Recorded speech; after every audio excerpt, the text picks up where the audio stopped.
ಇದು ನನಗೆ ತುಂಬ ಸಂತೋಷ ತಂದಿದೆ. I'm delighted and very honored to be here, to participate in the Sangam International Poetry Festival. So I thank you all for coming and inviting me. Dhanyawad.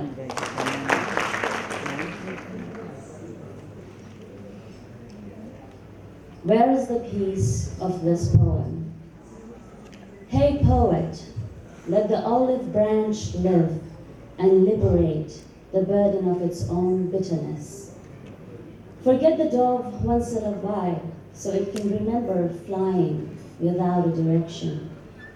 The dagger is weary of betrayals. The scales want to weigh themselves for a change. And the threshold of each page trembles when straight mouths count the break of words and crooked fingers spell heads into numbers. Hey poet, run the last of the puns through the sieve of first intentions. Peel the prudence of adverbs to the core of smuggled silences. Ink the blood of adjectives into the heart of all shadow things, and verb the waiting of all instant nouns. Hold the hands of the clock and sway. I was born to humanize words this way. Every living pen is another broken gun. Poetry will never die, but perhaps one day, one fearfully fearless day, we shall speak without metaphors.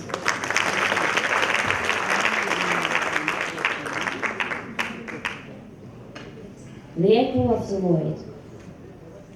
In a room spacious enough for me and my solitude, I sit down to smoke my soul before a wall that dances the shadow of my vapor to me. There is no coffee in my mouth, no black craving of dominance over the wide-hearted queen. My cup of faith is empty to its brim, and the desire for the chair in front of me has gone cold. My mind is this blue ashtray with wrinkled memory butts I have to clarify every now and then. Only an illegitimate thought could become the savior of this world. Sounds and voices are the warmth and the weft of the empty basket my shadow will carry out of this room.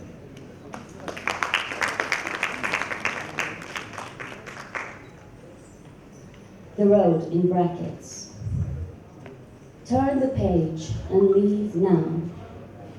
This poem's umbilical cord was never cut with a pen of prudence, and every burnt line incensed to the memory of massacred words.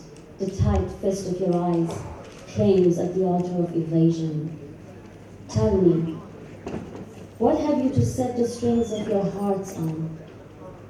The past of dead cells you called me, a few retired words, or this stubborn pen that harps them both.